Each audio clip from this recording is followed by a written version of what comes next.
Қане? Қой мына жерде дым жоқ қой. Бұлай емес, бұлай.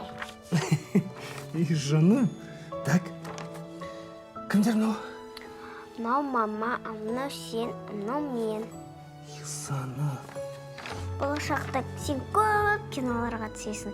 Сол кезде көп ақшамыз болады, біз мынандай үлкен үй алатын боламыз. Ей, жаным, сол мен жүрегім.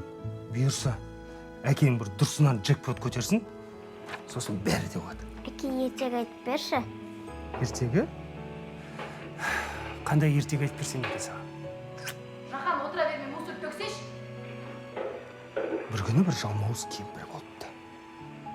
Сонда өзім істеу керекпін ба? Оның дауысы сондай жағымсыз, противный болған. Еще он неуклюжий болған. Сосын бір батыр болған.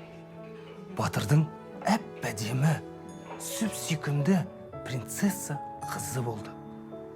Бір күні жалмауыз кемпір батырдың қызын алып қашып кеткісі келіп, бірақ оны батыр біліп, жалмауыз кемпірді ұстап алып, жалмауыз кемпірдің аузына ақшаны тығып, қызын құтқарып алып қалыпты.